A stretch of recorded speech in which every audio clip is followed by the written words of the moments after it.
عورت کی مستی کا نظارہ دنیا کے سب سے خوبصورت نظاروں میں سے سب سے خوبصورت نظارہ ہے۔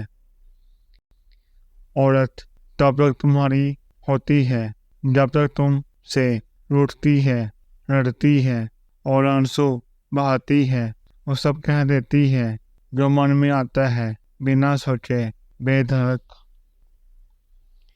لیکن جب وہ دیکھ لیتی ہے کہ اس کے روٹھنے کا، آنسوؤں کا تم پہ کوئی فرق نہیں پڑ رہا تو یکایک وہ روٹھنا چھوڑ دیتی ہے، رونا چھوڑ دیتی ہے، خود کو سمیٹ لیتی ہے کسی کچھوے کی طرح اپنے ہی کھوڑ میں، اور مرد سمجھتا ہے کہ سب کچھ ٹھیک ہو گیا ہے۔ تم جان ہی نہیں پاتے کہ اس کے دل میں طوفان منڈلا رہا ہوتا ہے، کہیں نہ کہیں گلا گونڈ دیا ہے اس نے اپنے جذبات کا۔ اب جو تمہارے پاس ہے وہ تمہاری ہو کے بھی تمہاری نہیں۔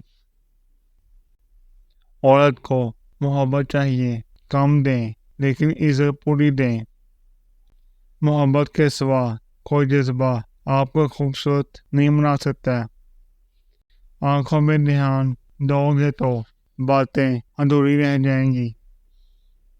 فرشتوں اور جنات کے پاس عبادت تو ہے، لیکن محبت اور عشق کی مستی فقط انسان کا نصیب ہے۔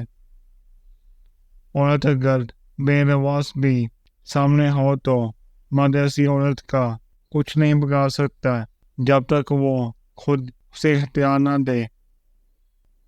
کبھی کبھی من پسند چیزوں سے بھی دستبردار ہونا پڑتا ہے۔ ہر خاموشی انا نہیں ہوتی، کچھ خاموشیاں صبر بھی ہوتی ہیں۔ مرنا ایک فطری امر ہے، لیکن اپنی زندگی کے آخری لمحے تک کو جیے بنا مر جانا آپ کی اپنی بیوقوفی ہے۔